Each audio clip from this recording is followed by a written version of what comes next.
ദേശീയപാതാ നിർമ്മാണത്തിലെ അപാകതയ്ക്കെതിരെ ഡിവൈഎഫ്ഐ നടത്തിയ മാർച്ചിൽ സംഘർഷം. നിർമ്മാണ കമ്പനിയായ വഗാഡിന്റെ ഓഫീസിലേക്ക് നടത്തിയ മാർച്ചിലാണ് സംഘർഷമുണ്ടായത്.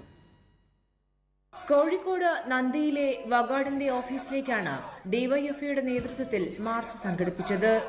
പോലീസ് ബാരിക്കേഡ് തകർത്ത് അകത്ത് കടക്കാൻ പ്രവർത്തകർ ശ്രമിച്ചതോടെ സംഘർഷത്തിലേക്ക് വഴിമാറി. പോലീസുമായുള്ള ഉന്തും തള്ളിലും ഡിവൈഎഫ്ഐ പ്രവർത്തകന് പരിക്കേറ്റു.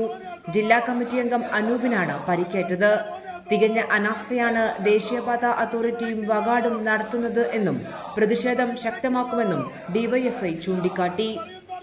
ഇവിടുത്തെ ബസ് ഡ്രൈവർമാർ, ജീവനക്കാർ ഈ കാലാവസ്ഥയിൽ അവരുടെ സംഗതി എന്താണ്? ബസ് നന്ദി കാലത്തിന്റെ അടുത്ത് ഒരു ബസ് വരാൻ കഴിയുന്നത്. പോലീസ് നിങ്ങൾ വേറെ സംവിധാനത്തെ വിളിച്ച് സമരമാകെ അങ്ങ് നിങ്ങൾ വിചാരിച്ച രീതിയിലേക്ക് കൊണ്ടുപോകാൻ നിങ്ങൾ കളക്ടറെ വിളിച്ച് നിങ്ങൾ അപ്പുറം വിളിച്ച് അതിനെക്കൊണ്ടൊന്നും കാര്യമില്ല. ഇത് ജനങ്ങളുടെ പ്രതിഷേധമാണ്.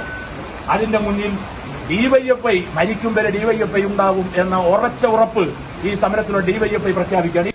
നാഷണൽ ഹൈവേ നിർമ്മാണ പ്രവൃത്തിയിലെ അനാസ്ഥ കാരണം കണ്ണൂർ കോഴിക്കോട് റൂട്ടിലെ യാത്ര ദുസ്സഹമായിരിക്കുകയാണ്. റോഡിലെ കുഴികൾ അടയ്ക്കുന്നതുൾപ്പെടെ നിർമ്മാണ പ്രവൃത്തി പുനരാരംഭിക്കണമെന്ന ആവശ്യവും ശക്തമാണ്. ഇക്കാര്യങ്ങൾ കൂടി മുൻപോട്ട് വെച്ചുകൊണ്ടായിരുന്നു ഡിവൈഎഫ്ഐയുടെ പ്രതിഷേധ മാർച്ച്. കൈരളി ന്യൂസ്, കോഴിക്കോട്.